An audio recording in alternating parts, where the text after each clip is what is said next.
የነነዌ ሰዎች ትልቁ ነገራቸው ወዲያው ጊዜን ተጠቅመው መወሰናቸው። እስከ 3 ቀን ድረስ ነነዌ ትገለበጣለች አለ። ወዲያው ትገለበጣለች ሲባል ንጉሱም ከዙፋን ወረደ፣ ሕፃናትም ጡት ተው፣ ከብቶችም እንዳይጠቡ ተደረገ። ወዲያው በ3 ቀን እግዚአብሔር ምሕረት ሰጠ። ያን ምሕረት ያገኙት በጊዜው በመወሰናቸው።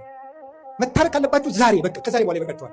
መቁረብ ካለባችሁ ካልቆረባችሁ አሁን ለቁርባን መዘጋጀት። ለቁርባን አሁን ነው መወሰን ያለብን፣ መጸለይ ያለብን አሁን። እስቲ ጊዜ ይስጡኝ፣ እስቲ እንዲህ ያለ ይስጡኝ። እስከ መቼ ነው ጊዜ የሚሰጠን? እስመ እግዚአብሔር መፍቀሬ ሰብ ሎቱ ስብሐት ይትዔገሥ ኩሎ ጊዜ። በልብ መታሰቡ በቃል መነገሩ ስሙ ከፍ ከፍ ይበልና ሰውን የሚወድ እግዚአብሔር ዘመን አስፍቶ ወራት አብዝቶ ለንስሐ ይሰጣል።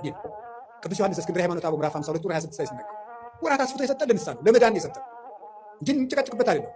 ስለዚህ የእግዚአብሔር ቤተሰቦች እኔ የምነግራችሁ ነገር እውነቴ ነው። እኔ እንግዲህ የምትነግዱት ነግዱ፣ ጊዜ ለዚህ ስጡ፣ ለመዳናችሁ ጊዜ ስጡ። ምንድነው ምን ስናደርግ ነው?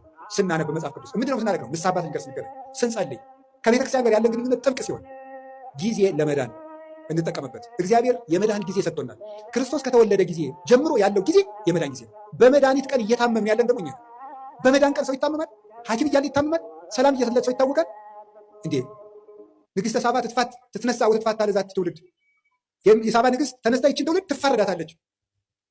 እስመ መጻት እምጽንፈ ምድር ከመ ትራይ ጥበቦ ለሰሎሞን፣ የሰሎሞንን ጥበብ ልታይ ከዚህ ከምድር ዳርቻ ከኢትዮጵያ አንስታ ተጉዛለችና ዘየዐቢ እምሰሎሞን ሀሎ ዜ፣ ከሰሎሞን የሚበልጥ ጌታ ዛሬ እዚህ አለ።